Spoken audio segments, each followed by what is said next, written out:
मन ते थाला तिलवन पखी बि पंहिंजे ख़ालिक जा गॾिजी गॾिजी गीत चवनि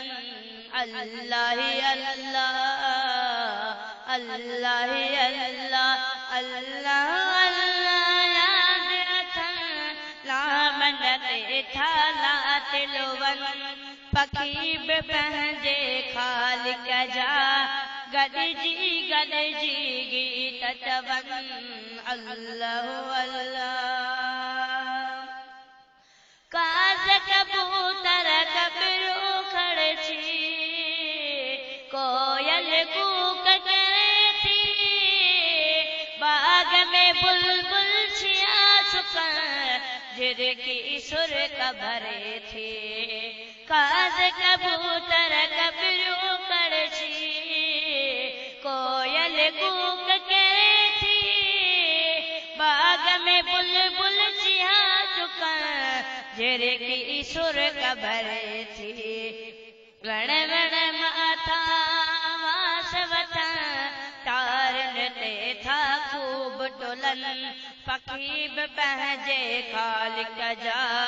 गॾिजी गॾिजी गीत चवनि अल्लाह अल्लाह अल्लाह अल्लाह गुट गुट गो गो गिरकने था पर तो ज़िक्र प्यारो दे जहन कने था याद खुदा के यारो गुट गुट गो गो गिरकने था पर तो ज़िक्र प्यारो दे जहन कने था याद खुदा के यारो सल्लु अलैहि कसीरतन मिठड़ा मिठड़ा बोल बुजन पखी बि पंहिंजे ख़ालिक जा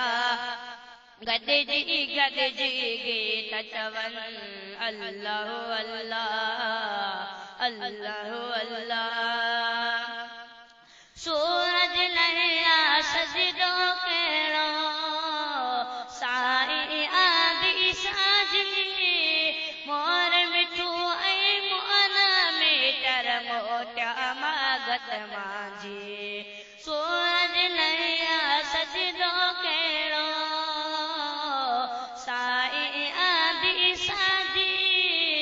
मोर मिठू ऐं मोन मीटर मोटिया मागत मांझी वाहिरी जीड़ा आखिरन में थाम अचन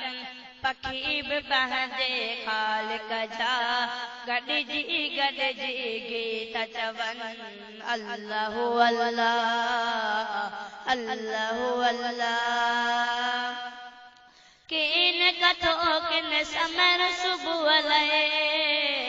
अहिड़ी रब में आस अथनि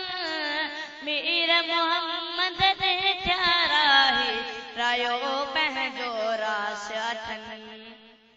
किन कथो कन समर सुबुह लहे अहिड़ी रब में आस अथनि मीर मोहम्मद ते थियाराही रायो पंहिंजो रास अथनि रोज़ पाक में कमर रसन लोच सां लाख लाल लहन पखी बि पंहिंजे ख़ालिक जा गॾिजी गॾिजी गीत चवनि अल्लाह अल्लाह